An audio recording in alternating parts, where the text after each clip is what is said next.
Hi hello ನಮಸ್ತೆ ಎಲ್ಲರಿಗೂ S media ಚಾನಲಿನ ಮತ್ತೊಂದು ವಿಡಿಯೋಗೆ ಸ್ವಾಗತ ಸುಸ್ವಾಗತ. ಸ್ನೇಹಿತರೆ, ಎಲ್ಲರೂ ಹೇಗಿದ್ದೀರಾ? ಎಲ್ಲರೂ ಚೆನ್ನಾಗಿದ್ದೀರಾ ಅಂದ್ಕೊಂಡಿದ್ದೀನಿ. ನಾನು ಕೂಡ ತುಂಬಾ ಚೆನ್ನಾಗಿದ್ದೀನಿ. ಎಲ್ಲರೂ ಚೆನ್ನಾಗಿದ್ದೀರಾ ಅಂದ್ಕೊಂಡು ಭಾವಿಸ್ಕೊಂಡು ಇವತ್ತಿನ ಒಂದು ವಿಡಿಯೋನ ಶುರು ಮಾಡಿಬಿಡೋಣ. ಇವತ್ತಿನ ಒಂದು ವಿಡಿಯೋದಲ್ಲಿ 2026ರ ಮಾರ್ಚ್ 3ನೇ ತಾರೀಕು ಸ್ನೇಹಿತರೆ, ಚಂದ್ರಗ್ರಹಣದ ಜೊತೆಗೆ ಹೋಳಿ ಹುಣ್ಣಿಮೆ ಕೂಡ ಇದೆ. ಈ ಹುಣ್ಣಿಮೆಯ ದಿನದಿಂದ ಈ 6 ರಾಶಿಯವರಿಗೆ ಭಯಂಕರ ಅದೃಷ್ಟ ಬದಲಾಗಲಿದೆ ಅಂತಲೇ ಹೇಳ್ಬೋದು.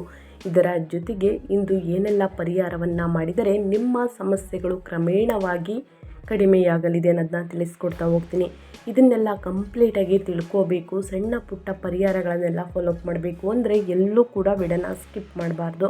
ಅಂದರೆ ವಿಡಿಯೋನ ಕಟ್ ಮಾಡಿ ಓಡಿಸ್ಕೊಂಡೋಗಿ ನೋಡಿದ್ರೆ ಫುಲ್ ಇನ್ಫಾರ್ಮೇಷನ್ ಅರ್ಥ ಆಗಲ್ಲ. ಸೊ ಹಾಗಾಗಿ ಎಲ್ಲ ವಿಡಿಯೋದಲ್ಲೂ ತಿಳಿಸ್ತಾ ಇರ್ತೀನಿ. ಮೊದಲಿಂದ ಕೊನೆ ತನಕ ವಿಡಿಯೋನ ವಾಚ್ ಮಾಡಿ. ವಿಡಿಯೋದಲ್ಲಿ ಒಳ್ಳೆ ಮಾಹಿತಿ ಸಿಕ್ಕಿದ್ದಲ್ಲಿ ತಪ್ಪದೆ ವಿಡಿಯೋಗೊಂದು ಲೈಕ್ ಕೊಟ್ಟು, ಇನ್ನೂ ನನ್ನ ಚಾನಲ್ನ ಸಬ್ಸ್ಕ್ರೈಬ್ ಮಾಡ್ಕೊಂಡಿಲ್ಲ ಅಂದರೆ ಎಸ್ ಮೀಡಿಯಾಗೆ ಸಬ್ಸ್ಕ್ರೈಬ್ ಆಗಿ ನಿಮ್ಮ ಅಭಿಪ್ರಾಯಗಳನ್ನು ಕಮೆಂಟ್ ಬಾಕ್ಸಲ್ಲಿ ತಿಳಿಸಬಹುದು. ಯಾರೆಲ್ಲ ಸಬ್ಸ್ಕ್ರೈಬ್ ಮಾಡಿಕೊಂಡು ಪ್ರತಿನಿತ್ಯ ವಿಡಿಯೋ ವಾಚ್ ಮಾಡ್ತಿದ್ದೀರಾ ಅಂಥವರಿಗೆ ಥ್ಯಾಂಕ್ ಯು ಸೋ ಮಚ್ ಅಂತ ಹೇಳ್ತಾ ವಿಡಿಯೋದ ಕಡೆ ಗಮನ ಕೊಟ್ಬಿಡೋಣ. ಹೌದು ಸ್ನೇಹಿತರೆ, ಮಾರ್ಚ್ 3ನೇ ತಾರೀಕು ಹೋಳಿ ಹುಣ್ಣಿಮೆ ಇದೆ. ಇದರ ಜೊತೆಗೆ ಚಂದ್ರಗ್ರಹಣ ಕೂಡ ಇದೆ. ಸ್ನೇಹಿತರೆ, ಹೋಳಿ ಹಬ್ಬದಂದೇ ವರ್ಷದ ಮೊದಲ ಚಂದ್ರಗ್ರಹಣ ಈ ರಾಶಿಯವರ ಬದುಕಿನಲ್ಲಿ ಬರಲಿದೆ ಬಣ್ಣದ ಸಂಭ್ರಮ ಅಂತಲೇ ಹೇಳಬಹುದು. ಗ್ರಹಣದ ಅವಧಿಯಲ್ಲಿ ಮಂತ್ರ ಪಠಣೆ ಮತ್ತು ಧ್ಯಾನ ಮಾಡುವುದು ಮನಸ್ಸಿನ ಮೇಲೆ ಧನಾತ್ಮಕ ಪರಿಣಾಮ ಬೀರುತ್ತದೆ. ಗ್ರಹಣ ಮುಕ್ತಾಯದ ನಂತರ ಸ್ನಾನ ಮಾಡಿ ಬಡವರಿಗೆ ಆಹಾರ ಮತ್ತು ಬಟ್ಟೆಯನ್ನು ದಾನ ಮಾಡುವುದು ಪುಣ್ಯದಾಯಕ ಎಂದು ಶಾಸ್ತ್ರಗಳು ಹೇಳುತ್ತವೆ. ಸ್ನೇಹಿತರೆ, ಮಾರ್ಚ್ 3ನೇ ತಾರೀಕು ಈ ತಿಂಗಳಲ್ಲಿ ಸ್ನೇಹಿತರೆ, ಬಣ್ಣಗಳ ಹಬ್ಬವಾದ ಹೋಳಿಯ ಸಂಭ್ರಮದಂತೆ ಒಂದು ಪ್ರಮುಖ ಖಗೋಳ ವಿದ್ಯಮಾನ ಜರುಗಲಿದೆ. ಫಾಲ್ಗುಣ ಮಾಸದ ಪೂರ್ಣಿಮೆಯ ದಿನದಂದು ವರ್ಷದ ಮೊದಲ ಚಂದ್ರಗ್ರಹಣ ಸಂಭವಿಸುತ್ತಿದ್ದು, ಇದು ಜ್ಯೋತಿಷ್ಯ ಶಾಸ್ತ್ರದ ದೃಷ್ಟಿಯಿಂದ ಅತ್ಯಂತ ಕುತೂಹಲಕಾರಿಯಾಗಿದೆ ಅಂತಲೇ ಹೇಳಬಹುದು. ಈ ಗ್ರಹಣವು ರಾಹು ಕೇತುಗಳ ಪ್ರಭಾವದಿಂದ ಘಟಿಸುತ್ತಿದ್ದು, ಕೆಲವು ರಾಶಿಗಳಿಗೆ ಶುಭ ಫಲ ನೀಡಿದರೆ ಇನ್ನು ಕೆಲವು ರಾಶಿಯವರು ಎಚ್ಚರಿಕೆಯಿಂದ ಇರಬೇಕಾದ ಅನಿವಾರ್ಯತೆ ಇದೆ. ಇದೀಗ ಯಾವ ರಾಶಿಗೆ ಏನು ಫಲ ಎಂಬುದನ್ನು ಸಂಪೂರ್ಣವಾಗಿ ತಿಳಿದುಕೊಳ್ತಾ ಹೋಗೋಣ ಸ್ನೇಹಿತರೆ. ಇನ್ನು 2026ರ ಮಾರ್ಚ್ನಲ್ಲಿ ನಡೆಯಲಿರುವಂತಹ ವರ್ಷದ ಮೊದಲ ಚಂದ್ರಗ್ರಹಣವು ಹೋಳಿ ಹುಣ್ಣಿಮೆಯ ಅಂದರೆ ಹೋಳಿಕಾ ದಹನ ದಿನದಂದು ಸಂಭವಿಸಲಿದೆ. ಇದು ಕನ್ಯಾ ರಾಶಿ ಮತ್ತು ಹಸ್ತ ನಕ್ಷತ್ರದಲ್ಲಿ ಗೋಚರಿಸಲಿದ್ದು ಸ್ನೇಹಿತರೆ, ಈ ರಾಶಿಗಳಿಗೆ ಮಿಶ್ರ ಫಲಿತಾಂಶಗಳನ್ನು ನೋಡಲಿದ್ದಾರೆ. ಆರ್ಥಿಕ, ಆರೋಗ್ಯ ಮತ್ತು ವೃತ್ತಿ ಜೀವನದ ಬದಲಾವಣೆಗಳು ಬೀರಲಿದೆ ಅಂತಲೇ ಹೇಳ್ಬೋದು ಈ 6 ರಾಶಿಯವರ ಮೇಲೆ.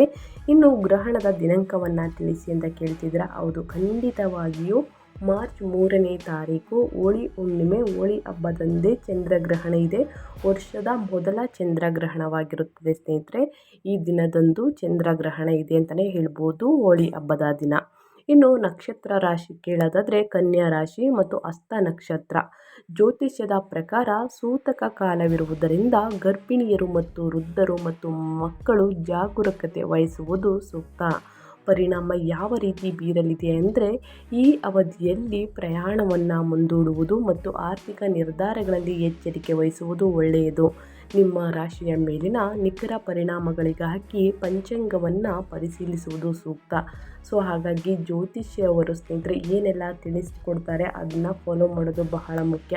ಹಾಗಿದ್ದರೆ ಯಾವ ರಾಶಿಯವರಿಗೆ ಅದೃಷ್ಟ, ಯಾವ ರಾಶಿಯವರು ಯಾವ ವಿಚಾರದ ಬಗ್ಗೆ ಎಚ್ಚರಿಕೆ ವಹಿಸಬೇಕು ಅನ್ನೋದನ್ನ ಇವಾಗ ಕಂಪ್ಲೀಟಾಗಿ ತಿಳಿಸ್ಕೊಡ್ತಾ ಹೋಗ್ತೀನಿ. ಇವಾಗೆಲ್ಲೂ ಕೂಡ ವಿಡಿಯೋನ ಸ್ಕಿಪ್ ಮಾಡ್ದೇ ಮೊದಲಿಂದ ಕೊನೆ ತನಕ ವಿಡಿಯೋನ ವಾಚ್ ಮಾಡಿ. ಈ ಅದೃಷ್ಟ ರಾಶಿ ನಿಮ್ಮ ಕುಟುಂಬದಲ್ಲಿ ಮತ್ತು ನಿಮ್ಮ ಸ್ನೇಹಿತರಲ್ಲಿ ಇದ್ದರೆ ತಪ್ಪದೆ ಅವ್ರಿಗೂ ಕೂಡ ವಿಡಿಯೋವನ್ನು ಶೇರ್ ಮಾಡಿ. ಯಾಕಂದರೆ ನಿಮ್ಮ ಕಡೆಯಿಂದ ಆ ಅದೃಷ್ಟ ಭವಿಷ್ಯವನ್ನು ಅವರೂ ಕೂಡ ತಿಳ್ಕೊಂಡಂಗಾಗುತ್ತೆ. ಮಾರ್ಚ್ 3ನೇ ತಾರೀಕು 2026 ಸ್ನೇಹಿತರೆ, 3 ರಾಜಯೋಗ ಮೇಷ ಸೇರಿ 5 ರಾಶಿಯವರಿಗೆ ಭರ್ಜರಿ ಲಾಭ ಅಂತಲೇ ಹೇಳಬಹುದು. ಇನ್ನು ಹುಣ್ಣಿಮೆಯ ದಿನ ಅಥವಾ ಚಂದ್ರಗ್ರಹಣದ ಸಮಯದಲ್ಲಿ ಏನೆಲ್ಲ ಪರಿಹಾರವನ್ನು ಮಾಡಬೇಕು ಚಂದ್ರಗ್ರಹಣ ಮುಗಿದ ನಂತರ ಅನ್ನೋದನ್ನ ತಿಳಿಸ್ಕೊಡ್ತಾ ಹೋಗ್ತೀನಿ ಸ್ನೇಹಿತರೆ. ಫೆಬ್ರವರಿ 3ರಂದು ಅನಾಫ ಯೋಗ, ಧನಯೋಗ, ಬುಧ ನಿತ್ಯ ಯೋಗ, ಲಕ್ಷ್ಮೀನಾರಾಯಣ ಯೋಗ, ರುಚಿಕ ರಾಜಯೋಗದ ಜೊತೆಗೆ ಅನೇಕ ಶುಭ ಯೋಗಗಳು ಸೃಷ್ಟಿಯಾಗುತ್ತಿವೆ. ಇದರಿಂದ ಕೆಲವು ರಾಶಿಯವರಿಗೆ ಪ್ರಯೋಜನವಾಗಲಿದೆ. ಮಾರ್ಚ್ 3ರಂದು ಯಾವ ರಾಶಿಯವರಿಗೆ ಶನಿದೇವನ ಕೃಪೆ ಲಭಿಸಲಿದೆ ಅನ್ನೋದನ್ನ ನೋಡ್ತಾ ಹೋಗೋಣ. ಮಾರ್ಚ್ 3ರಂದು ಸ್ನೇಹಿತರೆ ಅನಾಫ ಯೋಗ, ಧನ ಯೋಗ, ಬುಧ ನಿತ್ಯ ಯೋಗ, ಲಕ್ಷ್ಮೀನಾರಾಯಣ ಯೋಗ, ರುಚಕ ರಾಜಯೋಗದ ಜೊತೆಗೆ ಅನೇಕ ಶುಭ ಯೋಗಗಳು ರೂಪುಗೊಳ್ಳುತ್ತಿವೆ. ಇದರಿಂದಾಗಿ ಈ ದಿನದಿಂದ ಮಹತ್ವ ಇನ್ನಷ್ಟು ಹೆಚ್ಚಾಗಲಿದೆ ಅಂತಲೇ ಹೇಳಬಹುದು. ಸ್ನೇಹಿತರೆ, ಈ ರಾಶಿಯವರು ಈ ಶುಭ ಯೋಗಗಳ ಲಾಭವನ್ನು ಪಡೆಯಲಿದ್ದಾರೆ. ಜ್ಯೋತಿಷ್ಯಗಳ ಜೊತೆಗೆ ಕೆಲವು ಜ್ಯೋತಿಷ್ಯ ಪರಿಹಾರಗಳನ್ನು ಸಹ ತಿಳಿಸಲಾಗುತ್ತದೆ. ಈ ಪರಿಹಾರವನ್ನು ನೀವು ಅನುಸರಿಸುವುದರಿಂದ ನಿಮ್ಮ ಜಾತಕದಲ್ಲಿ ಶನಿ ಗ್ರಹದ ಸ್ಥಾನವು ಬಲಗೊಳ್ಳುತ್ತದೆ ಮತ್ತು ಶನಿ ದೇವನ ವಿಶೇಷ ಅನುಗ್ರಹಕ್ಕೆ ನೀವು ಪಾತ್ರರಾಗಬಹುದು. ಹಾಗಿದ್ರೆ ಮಾರ್ಚ್ 3ರಂದು ಯಾವ ರಾಶಿಯವರು ಅದೃಷ್ಟ ಒಲಿಯಲಿದೆ, ಯಾವ ರಾಶಿಯವರು ಎಚ್ಚರಿಕೆ ವಹಿಸಬೇಕು, ಯಾವ ವಿಷಯದಲ್ಲಿ ಅನ್ನೋದನ್ನ ತಿಳಿಸ್ಕೊಡ್ತಾ ಹೋಗ್ತೀನಿ. ಇವಾಗೆಲ್ಲೂ ಕೂಡ ವಿಡಿಯೋನ ಸ್ಕಿಪ್ ಮಾಡಬಾರ್ದು. ಮೊದಲನೇ ರಾಶಿ ಬಂದು ಮೇಷರಾಶಿಯವರಿಗೆ. ಮೇಷರಾಶಿಯವರಿಗೆ ಚಂದ್ರಗ್ರಹಣ ಮತ್ತು ಹುಣ್ಣಿಮೆ ದಿನದಿಂದ ಸ್ನೇಹಿತರೆ ಮೇಷರಾಶಿಗೆ ಸೇರಿದ ಜನರಿಗೆ ದಿನ ಉತ್ಸಾಹದಾಯಕವಾಗಿರುವುದು. ದ್ವಿತೀಯಾರ್ಧವು ವಿಶೇಷವಾಗಿ ನಿಮಗೆ ಹೆಚ್ಚು ಪ್ರಯೋಜನಕಾರಿಯಾಗಿರುವುದು. ಈ ಮೊದಲೇ ಮಾಡಿದಂತಹ ಕೆಲಸಗಳಿಗೆ ನಾಳಿನ ದಿನಗಳಿಂದ ಉತ್ತಮ ಫಲಿತಾಂಶವನ್ನು ಪಡೆಯಲಿದ್ದೀರಿ. ಆರ್ಥಿಕ ವಿಚಾರಗಳಿಗೆ ಸಂಬಂಧಿಸಿದಂತೆ ಅದೃಷ್ಟದ ಸಂಪೂರ್ಣ ಬೆಂಬಲ ದೊರಕುವುದು. ಹಾಗೆ ನಿಮ್ಮ ಆದಾಯವನ್ನು ಹೆಚ್ಚಿಸಲು ಹೊಸ ಮಾರ್ಗಗಳು ಗೋಚರಿಸಲಿದೆ. ಹುಣ್ಣಿಮೆಯ ದಿನದಿಂದ ನಿಮ್ಮ ಮನೆಯ ಸದಸ್ಯರೊಂದಿಗೆ ಉತ್ತಮ ಸಾಮರಸ್ಯವಿರಲಿದೆ. ಇದರಿಂದಾಗಿ ನಿಮ್ಮ ಕೆಲಸಗಳೆಲ್ಲವನ್ನು ಯಶಸ್ವಿಯಾಗಿ ಪೂರ್ಣಗೊಳಿಸಲು ಸಾಧ್ಯವಾಗುವುದು. ಮನೆಯವರ ಸಂಪೂರ್ಣ ಬೆಂಬಲವು ನಿಮಗೆ ದೊರಕುವುದು. ವ್ಯಾಪಾರ ವ್ಯವಹಾರವನ್ನು ಮಾಡುವ ಜನರಿಗೆ ಉತ್ತಮ ಆದಾಯ ದೊರಕುವುದು. ಮನೆಗೆ ಸಂಬಂಧಿಸಿದ ಕೆಲಸದಲ್ಲಿ ನಿಮ್ಮ ಸಂಗಾತಿಯ ಸಂಪೂರ್ಣ ಬೆಂಬಲ ದೊರಕುವುದು. ವ್ಯಾಪಾರ ವ್ಯವಹಾರಕ್ಕೆ ಸಂಬಂಧಿಸಿದಂತೆ ಅಪಾರ ಲಾಭವನ್ನು ಗಳಿಸಲಿದ್ದೀರಿ. ಆದರೆ ಈ ಅವಧಿಯಲ್ಲಿ ನಿಮ್ಮ ಕೋಪವನ್ನು ನಿಯಂತ್ರಿಸುವುದು ಅವಶ್ಯಕ. ಸೂರ್ಯ ಮಂತ್ರವನ್ನು ಸ್ನೇಹಿತರೆ ಜಪಿಸುವುದು ಉತ್ತಮ. ಇನ್ನು ಚಂದ್ರಗ್ರಹಣ ಮುಗಿದ ನಂತರ ಮೇಷರಾಶಿಯವರು ಪರಿಹಾರವಾಗಿ ಹನುಮಂತನಿಗೆ ಮಲ್ಲಿಗೆ ಎಣ್ಣೆಯಲ್ಲಿ ಕುಂಕುಮವನ್ನು ಮಿಶ್ರಣ ಮಾಡಿ ಅರ್ಪಿಸಬೇಕಾಗುತ್ತದೆ. ಇದರಿಂದ ಕಷ್ಟಗಳು, ಸಮಸ್ಯೆಗಳು ಕ್ರಮೇಣವಾಗಿ ಕಡಿಮೆಯಾಗಲಿದೆ. ಗುರುಬಲ ಹೆಚ್ಚಿಸಲಿದೆ ಸ್ನೇಹಿತರೆ. ಇನ್ನು ಮುಂದಿನ ರಾಶಿಯವರ ಬಗ್ಗೆ ಹೇಳೋದಾದರೆ ಮಿಥುನ ರಾಶಿಯವರಿಗೆ. ಮಿಥುನ ರಾಶಿಯವರು ಚಂದ್ರಗ್ರಹಣ ಮತ್ತು ಹುಣ್ಣಿಮೆಯ ದಿನದಿಂದ ಏನೆಲ್ಲ ಅದೃಷ್ಟದ ಫಲಗಳನ್ನು ಗಳಿಸಲಿದ್ದೀರಿ, ಯಾವುದರ ಬಗ್ಗೆ ಎಚ್ಚರಿಕೆ ವಹಿಸಬೇಕು ಅಂದರೆ ಮಿಥುನ ರಾಶಿಗೆ ಸೇರಿದ ಜನರಿಗೆ ಮಾರ್ಚ್ 3ರ ದಿನದಿಂದ ಸ್ನೇಹಿತರೆ ಅತ್ಯಂತ ಲಾಭದಾಯಕವಾಗಿರಲಿದೆ. ಚಂದ್ರಗ್ರಹಣದಿಂದ ಸಾಕಷ್ಟು ಅದೃಷ್ಟವನ್ನು ನೋಡಲಿದ್ದೀರಿ. ಈ ಹುಣ್ಣಿಮೆಯ ದಿನದಿಂದ ಈ ರಾಶಿಗೆ ಸೇರಿದ ಜನರ ಜಾತಕದ 10ನೇ ಮತ್ತು 12ನೇ ಮನೆಯಲ್ಲಿ ಚಂದ್ರನು ತನ್ನ ಸಂಚಾರವನ್ನು ಮಾಡುವನು. ಹಾಗಾಗಿ ವೃತ್ತಿ ಜೀವನಕ್ಕೆ ಸಂಬಂಧಿಸಿದಂತೆ ಹೊಸ ಹೊಸ ಮಾರ್ಗಗಳನ್ನು ಪಡೆಯಲಿದ್ದೀರಿ ಮತ್ತು ಆರ್ಥಿಕ ಕ್ಷೇತ್ರಕ್ಕೆ ಸಂಬಂಧಿಸಿದಂತಹ ನಿಮ್ಮ ಯೋಜನೆಗಳೆಲ್ಲವೂ ಯಶಸ್ವಿಯಾಗಿ ಪೂರ್ಣಗೊಳ್ಳಲಿದೆ. ನಾಳಿನ ದಿನ ನೀವು ಅತ್ಯುತ್ತಮವಾದ ಕೆಲಸಗಳನ್ನು ಮಾಡುವುದರೊಂದಿಗೆ ಸಾಮಾಜಿಕ ಕಾರ್ಯಗಳಲ್ಲಿ ಭಾಗವಹಿಸುವಂಥ ಅವಕಾಶ ದೊರಕುವುದು. ನಿಮಗೆ ಯಾವುದಾದರೂ ದೊಡ್ಡ ಅವಕಾಶ ಲಭಿಸುವುದು. ಹೊಸ ಕೆಲಸ ಅಥವಾ ಹೊಸ ಯೋಜನೆಗಳನ್ನು ಶುರು ಮಾಡಲು ನಾಳಿನ ದಿನ ಅಂದರೆ ಹುಣ್ಣಿಮೆ ಮುಗಿದ ನಂತರ ಶುಭ ದಿನವಾಗಿರುವುದು. ಕುಟುಂಬ ಜೀವನಕ್ಕೆ ಸಂಬಂಧಿಸಿದಂತೆ ನಿಮ್ಮ ಜವಾಬ್ದಾರಿಗಳನ್ನು ಉತ್ತಮವಾಗಿ ನಿಭಾಯಿಸಬಲ್ಲರಿ. ಇದಕ್ಕೆ ನಿಮ್ಮ ಸಂಗಾತಿಯ ಸಂಪೂರ್ಣ ಬೆಂಬಲ ಸಿಗಲಿದೆ. ಎಲ್ಲರಿಂದ ಗೌರವಕ್ಕೆ ಪಾತ್ರರಾಗುವಿರಿ. ಹಾಗೆ ಕೆಲಸಕ್ಕೆ ಸಂಬಂಧಿಸಿದಂತೆ ನೀವು ಗೌರವ ಪ್ರತಿಷ್ಠೆಯನ್ನು ಪಡೆಯಲಿದ್ದೀರಿ. ಈ ಅವಧಿಯಲ್ಲಿ ನಿಮಗೆ ಪ್ರಯಾಣಿಸುವಂಥ ಯೋಗವೂ ಕೂಡ ಲಭಿಸಲಿದೆ.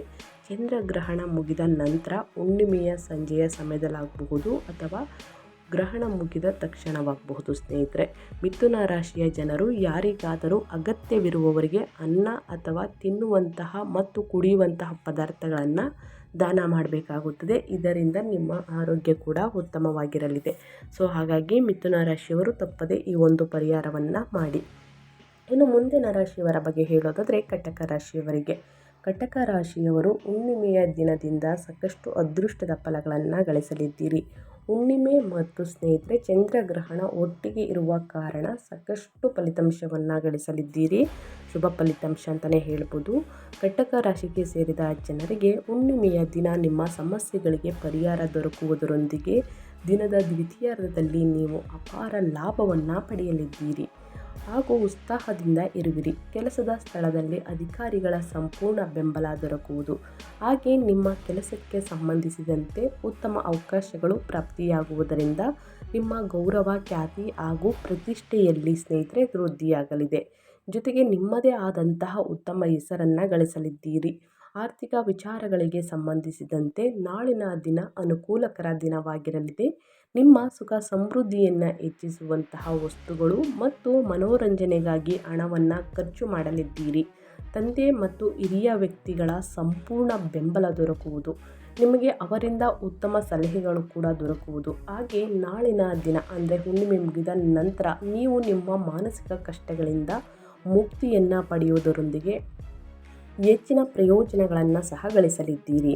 ಕಟಕ ರಾಶಿಯವರು ಹುಣ್ಣಿಮೆ ಮುಗಿದ ನಂತರ ಚಂದ್ರಗ್ರಹಣ ಮುಗಿದ ನಂತರ ಸ್ನೇಹಿತರೆ ಕಟಕ ರಾಶಿಯವರು ಪರಿಹಾರವಾಗಿ ಶಿವನಿಗೆ ತುಪ್ಪದಿಂದ ಅಭಿಷೇಕವನ್ನು ಮಾಡಿಸುವುದು ಉತ್ತಮ. ಅರಳಿ ಮರಕ್ಕೆ ನೀರನ್ನು ಅರ್ಪಿಸುವುದು ಕೂಡ ಶುಭಕರವಾಗಿರುತ್ತದೆ. ವ್ಯಾಪಾರ ವ್ಯವಹಾರದಲ್ಲಿ ಅಭಿವೃದ್ಧಿಯನ್ನು ನೋಡಲಿದ್ದೀರಿ. ಅಪೂರ್ಣಗೊಂಡಿದ್ದಂತಹ ಯೋಜನೆಗಳು ಯಶಸ್ವಿಯಾಗಿ ಪೂರ್ಣಗೊಳ್ಳಲಿದೆ ಸ್ನೇಹಿತರೆ. ಇನ್ನು ಮುಂದಿನ ರಾಶಿಯವರ ಬಗ್ಗೆ ಹೇಳೋದಾದರೆ ಧನುರಾಶಿಯವರು ಚಂದ್ರಗ್ರಹಣ ಮತ್ತು ಹುಣ್ಣಿಮೆಯ ದಿನದಿಂದ ಸಾಕಷ್ಟು ಅದೃಷ್ಟದ ಫಲಿತಾಂಶವನ್ನು ನೋಡಲಿದ್ದೀರಿ. ಮಾರ್ಚ್ 3ನೇ ತಾರೀಕು ಧನುರಾಶಿಗೆ ಸೇರಿದ ಜನರಿಗೆ ಶುಭ ದಿನ. ಪ್ರತಿಷ್ಠೆಯಲ್ಲಿ ಹೆಚ್ಚಳದೊಂದಿಗೆ ಲಾಭ ದೊರಕುವ ಯೋಗವು ಕೂಡ ಲಭಿಸುವುದು. ಈ ರಾಶಿಗೆ ಸೇರಿದ ಜನರು ವಿದೇಶದಲ್ಲಿ ಶಿಕ್ಷಣಕ್ಕಾಗಿ ಪ್ರಯತ್ನವನ್ನು ಪಡುತ್ತಿದ್ದರೆ ನಾಳಿನ ದಿನ ನಿಮ್ಮ ಎಲ್ಲ ರೀತಿಯ ಪ್ರಯತ್ನಗಳಿಗೆ ಯಶಸ್ಸು ದೊರಕುವುದು. ನಿಮ್ಮ ಸಾಮಾಜಿಕ ಸಂಪರ್ಕ ಹೆಚ್ಚಾಗಲಿದೆ. ಹಾಗೆ ನೀವು ನಿಮ್ಮ ಹಳೆಯ ಪರಿಚಿತರನ್ನು ಭೇಟಿಯಾಗುವ ಅವಕಾಶ ಲಭಿಸುವುದು. ಜೊತೆಗೆ ನಿಮ್ಮ ಯಾವುದಾದರೂ ಅಪೂರ್ಣ ಆಸೆಗಳು ಇದ್ದರೆ ನಾಳಿನ ದಿನ ಅವೆಲ್ಲವೂ ಕೂಡ ಸ್ನೇಹಿತರೆ ಈಡೇರುವುದು. ದ್ವಿತೀಯಾರ್ಧದಲ್ಲಿ ನಿಮಗೆ ಅತ್ಯಂತ ಹೆಚ್ಚಿನ ಲಾಭ ದೊರಕುವುದು. ಈ ರಾಶಿಗೆ ಸೇರಿದ ಜನರ ಜಾತಕದ 4ನೇ ಮತ್ತು 5ನೇ ಮನೆಯಲ್ಲಿ ಚಂದ್ರನು ತನ್ನ ಸಂಚಾರವನ್ನು ಮಾಡುವುದರಿಂದ ನಿಮ್ಮ ಸುಖ ಸಮೃದ್ಧಿಯಲ್ಲಿ ವೃದ್ಧಿಯಾಗುವುದು. ತಾಯಿಯಿಂದ ಅಪಾರ ಲಾಭ ದೊರಕುವುದು. ಈ ರಾಶಿಗೆ ಸೇರಿದ ಜನರಿಗೆ ಮಹಿಳೆಯರ ಬೆಂಬಲ ದೊರಕಲಿದೆ. ಹಾಗೆ ಪ್ರಯಾಣಿಸುವಂತಹ ಯೋಗವು ಕೂಡ ಲಭಿಸುವುದು. ನಾಳಿನ ದಿನ ನಿಮಗೆ ಮಕ್ಕಳಿಂದ ಸಂತೋಷ ದೊರಕುವುದು ಅಂತಲೇ ಹೇಳಬಹುದು. ಈ ರಾಶಿಯವರು ಪರಿಹಾರವಾಗಿ ನೀರಿನಲ್ಲಿ ಕಪ್ಪು ಎಳ್ಳು ಮತ್ತು ಸಿಹಿಯನ್ನು ಸೇರಿಸಿ ಅರಳಿ ಮರಕ್ಕೆ ನೀರಿನೊಂದಿಗೆ ಅಗ್ರವನ್ನು ಅರ್ಪಿಸಿ ಒಳಿತಾಗಲಿದೆ. ಇನ್ನು ಮುಂದಿನ ರಾಶಿಯವರ ಬಗ್ಗೆ ಹೇಳೋದಾದರೆ ಕುಂಭರಾಶಿಯ ಅಧಿಪತಿ ಸ್ನೇಹಿತರೆ ಶನಿ ಆಗಿರುವ ಕಾರಣ ಕುಂಭರಾಶಿ ಸೇರಿದ ಜನರಿಗೆ ನಾಳಿನ ದಿನ ಅದೃಷ್ಟದ ಸಂಪೂರ್ಣ ಬೆಂಬಲ ದೊರಕುವುದರೊಂದಿಗೆ ನಿಮ್ಮ ಬುದ್ಧಿವಂತಿಕೆ ಮತ್ತು ಅನುಭವದಿಂದ ವಿಶೇಷ ಲಾಭವನ್ನು ಗಳಿಸಲಿದ್ದೀರಿ. ನಿಮ್ಮೆಲ್ಲರ ಬೆಂಬಲವೂ ಕೂಡ ಸ್ನೇಹಿತರೆ ನಿಮಗೆ ಎಲ್ಲರ ಬೆಂಬಲವೂ ಕೂಡ ಲಭಿಸಲಿದೆ. ಕುಟುಂಬದ ವ್ಯವಹಾರಕ್ಕೆ ಸಂಬಂಧಿಸಿದಂತೆ ಮನೆಯವರ ಸಂಪೂರ್ಣ ಬೆಂಬಲ ದೊರಕುವುದು. ಹಾಗೆ ನಿಮ್ಮ ಆಸೆಗಳೆಲ್ಲವೂ ಕೂಡ ಈಡೇರುವುದರಿಂದ ನಿಮ್ಮ ಉತ್ಸಾಹ ಹೆಚ್ಚಾಗಲಿದೆ. ಕೆಲಸವನ್ನು ಮಾಡುವ ಜನರಿಗೆ ನಾಳಿನ ದಿನ ಸಕಾರಾತ್ಮಕ ದಿನವಾಗಿರುವುದು. ಕೆಲಸದ ಸ್ಥಳದಲ್ಲಿ ಸಹೋದ್ಯೋಗಿಗಳ ಬೆಂಬಲ ದೊರಕಲಿದೆ ಮತ್ತು ಮನೋರಂಜನೆ ವಿಚಾರಗಳಿಗೆ ಸಂಬಂಧಿಸಿದಂತೆ ಉತ್ತಮ ಸಮಯವನ್ನು ಕಳೆಯುವ ಅವಕಾಶ ಲಭಿಸುವುದು. ರಾಜಯೋಗಗಳ ಶುಭ ಪ್ರಭಾವದಿಂದ ನಿಮ್ಮ ಗೌರವ ಖ್ಯಾತಿ ಹೆಚ್ಚಾಗುವುದರೊಂದಿಗೆ ಸುಖ ಸಮೃದ್ಧಿ ಲಭಿಸುವುದು. ಸಂಜೆಯಿಂದ ರಾತ್ರಿವರೆಗಿನ ಸಮಯವು ನಿಮಗೆ ಸಂತೋಷದಿಂದ ಕೂಡಿರುತ್ತದೆ. ನೀವು ಇಷ್ಟಪಡುವಂತಹ ಭೋಜನವನ್ನು ಸವಿಯುವ ಅವಕಾಶವೂ ಕೂಡ ಲಭಿಸಲಿದೆ. ಕುಂಭರಾಶಿಯವರು ಪರಿಹಾರವಾಗಿ ಸ್ನೇಹಿತರೆ ಚಂದ್ರಗ್ರಹಣ ಮುಗಿದ ನಂತರ ನೀವು ಪರಿಹಾರವಾಗಿ ಮೀನುಗಳಿಗೆ ಗೋಧಿ ಹಿಟ್ಟಿನಿಂದ ತಯಾರಿಸಿದ ಉಂಡೆಯನ್ನು ನೀಡಬೇಕು ಅಥವಾ ನಾಯಿಗೆ ರೊಟ್ಟಿ ನೀಡಿ ಸ್ನೇಹಿತರೆ. ಇದರಿಂದ ರಾಹು ಮತ್ತು ಶನಿ ಎರಡರ ಪ್ರತಿಕೂಲ ಪರಿಣಾಮ ಕಡಿಮೆಯಾಗುತ್ತದೆ ಅಂತಲೇ ಹೇಳಬಹುದು. ಹಾಗಾಗಿ ಸಾಕಷ್ಟು ಅದೃಷ್ಟದ ಫಲಿತಾಂಶವನ್ನು ಗಳಿಸಲಿದ್ದೀರಿ ಅಂತ ಹೇಳ್ತಾ ಇನ್ನು ಮುಂದಿನ ರಾಶಿಯವರ ಬಗ್ಗೆ ಹೇಳೋದಾದರೆ ಕನ್ಯಾ ರಾಶಿಯವರು ಚಂದ್ರಗ್ರಹಣ ಮತ್ತು ಹುಣ್ಣಿಮೆಯ ದಿನದಿಂದ ಏನೆಲ್ಲ ಅದೃಷ್ಟದ ಫಲಗಳನ್ನು ಗಳಿಸಲಿದ್ದೀರಿ ಅಂದರೆ ಸ್ನೇಹಿತರೆ ಸಾಕಷ್ಟು ವಿಶೇಷವಾಗಿ ನಿಮಗೆ ಹೆಚ್ಚು ಪ್ರಯೋಜನಕಾರಿಯಾಗಿರುವುದು. ಈ ಮೊದಲೇ ಮಾಡಿದಂತಹ ಕೆಲಸಗಳಿಗೆ ಉತ್ತಮ ಫಲಿತಾಂಶಗಳನ್ನು ಕನ್ಯಾ ರಾಶಿಯವರು ಪಡೆಯಲಿದ್ದೀರಿ. ಆರ್ಥಿಕ ವಿಚಾರಗಳಿಗೆ ಸಂಬಂಧಿಸಿದಂತೆ ಅದೃಷ್ಟದ ಸಂಪೂರ್ಣ ಬೆಂಬಲ ದೊರಕುವುದು. ನಿಮ್ಮ ಆದಾಯವನ್ನು ಹೆಚ್ಚಿಸಲು ಹೊಸ ಹೊಸ ಮಾರ್ಗಗಳು ಗೋಚರಿಸಲಿದೆ. ಮಕ್ಕಳಿಂದ ಸಿಹಿ ಸುದ್ದಿಯನ್ನು ಗಳಿಸಲಿದ್ದೀರಿ. ನಿಮ್ಮ ಆರೋಗ್ಯ ಕೂಡ ಉತ್ತಮವಾಗಿರಲಿದೆ. ನಿಮ್ಮ ಮನೆಯ ಸದಸ್ಯರೊಂದಿಗೆ ಉತ್ತಮ ಸಾಮರಸ್ಯವಿರಲಿದೆ. ಇದರಿಂದಾಗಿ ನಿಮ್ಮ ಕೆಲಸಗಳೆಲ್ಲವನ್ನು ಯಶಸ್ವಿಯಾಗಿ ಪೂರ್ಣಗೊಳಿಸಲು ಸಾಧ್ಯವಾಗುವುದು. ಮನೆಯವರ ಸಂಪೂರ್ಣ ಬೆಂಬಲವು ನಿಮಗೆ ದೊರಕುವುದು. ವ್ಯಾಪಾರ ವ್ಯವಹಾರವನ್ನು ಮಾಡುವಂತಹ ಜನರಿಗೆ ಉತ್ತಮ ಆದಾಯ ದೊರಕುವುದು.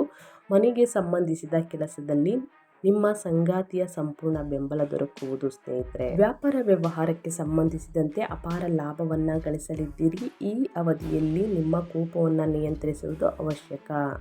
ಈ ರಾಶಿಯವರು ಪರಿಹಾರವಾಗಿ ಸ್ನೇಹಿತರೆ ಶನಿದೇವರಿಗೆ ತೈಲಾಭಿಷೇಕವನ್ನು ಮಾಡಿಸಿ ಬಡವರಿಗೆ ಮತ್ತು ನಿರ್ಗತಿಕರಿಗೆ ಕಂಬಳಿ ಮತ್ತು ಹಣ್ಣುಗಳನ್ನು ದಾನ ಮಾಡುವುದು ತುಂಬ ಶ್ರೇಷ್ಠ.